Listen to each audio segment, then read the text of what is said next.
Hey everyone, this is Heidi from Adventuring Psychics giving you a shout out and a shout out to our psychic advisor, Jane Dowler.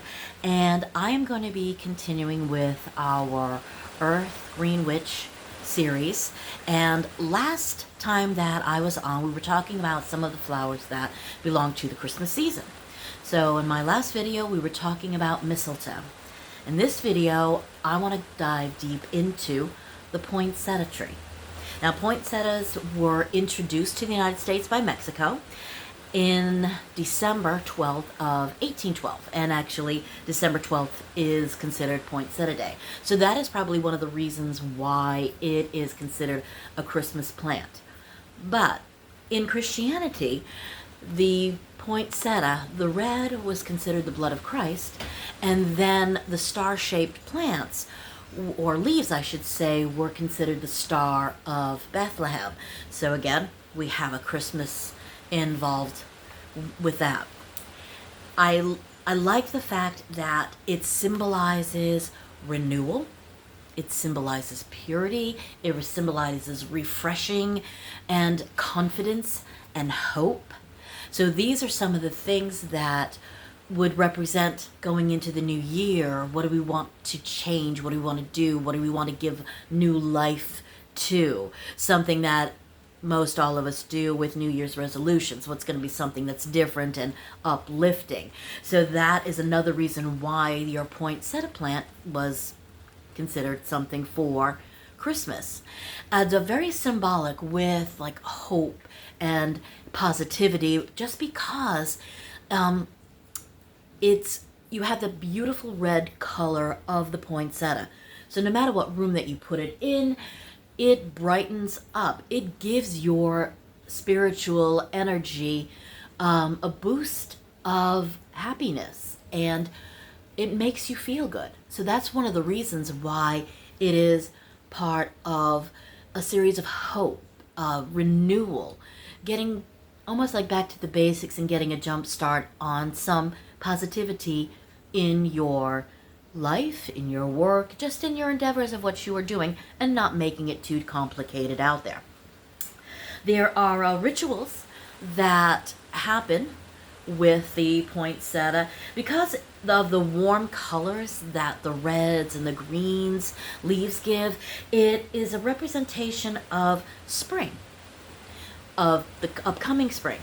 So if you're doing rituals or meditation, this is a great way for you to embrace the colors as you are meditating and bring it into your spiritual world. Now, as a gift giving, it's a gesture of goodwill. So you're also decorating someone's home with that same energy as you are bringing it into your own home, your own office space, and just your own energy, just to give it the positive oomph that we need at this time of year, as you can see, because I think I came to you in our first video with rain, and we still have the rain, except different days, and hopefully the next video that I give you for our Christmas flower will have less rain involved. We'll see. Okay? Now, one of the things that I wanted to check as a spellcaster, when you are using the poinsettia, you are concentrating on the new beginnings and the positivity that the poinsettia brings. It is resilient. And because we really believe in the miracles that Christmas brings, your poinsettia is also a jumpstart for your miracles that you could bring into your own home. Depending upon what you want to do. If you are spell casting for, I need a new way to make myself more positive. I need to find a new way to jumpstart a career. So this is you taking the life force of that poinsettia and inflecting it into your intentions, into your spell casting. And that is something important. It's not, and you don't even need to take the leaves off or burn them or rip them up. You can just have the presence of the poinsettia in your room while you are casting the spell. And whatever other materials you are using, whether it is crystals, salts, candles, or even the faux candles, they work just as well, because you want to remember safety first. I use faux candles, and those have worked for me because my intention is clear and set. And as always, you always want to be responsible whenever you're doing spell casting with fire anyway. Now, I wanted to also go over with you a little bit more information on the X's and the O's that we were talking about before. And I remember saying that on the mistletoe, on the fruit of the mistletoe is a little bit of an X. And that's where we get X's and O's, kisses and hugs. Now with the O's are a little bit more flexible. It could be a representation of you giving a hug to someone. You know, it's the arms around someone else, giving a nice embrace.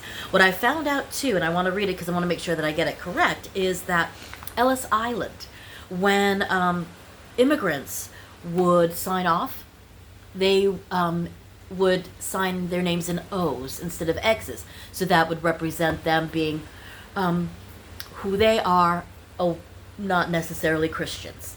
So that was another thing that I found that was interesting. And in medieval times, when they really didn't have a way to sign their names, they would put an X into sealed wax whenever they were delivering any kind of important message to anyone. And the X eventually represents the cross in this, because what they would do is, depending upon how important it was and who it needed to go to, they would press their lips to the seal with the X on it. And that is where we get the expression sealed with a kiss. So I thought that was very interesting as well. And I wanted to say that I have found that researching all of this information for our Green Witch series and the plants that represent Christmas has been extremely fascinating. I'm going to find more to give all of us out there and all of you. And I think the next two that I'm going to be doing, because I'm going to do the two of those together, I also found very interesting. So that's going to be in another video. But remember, everyone, Jane and I have something special that's going to be coming up that we're both doing together for the new year that we want you to work with us and do with us together. And it's a different form of a New Year's resolution, but we will get to describing that because it's not technically a New Year's resolution, because you're going to be doing something different every single month. That was a little hint. I probably should have said that, but it's out there. Okay, so if you need to contact us, info@aventuringpsychics.com. That is our email. Please visit us at our website, aventuringpsychics.com. We are on Facebook. We're on Rumble. We are on YouTube. So please, if you subscribe to any one of those, just like and subscribe to Aventuring Psychics so that we can let you know when we are on and that you would be able to watch us anytime that you like. So with that being said, I'm going to do some more research on more Christmas plants, and we will be talking to all of you later. Bye-bye.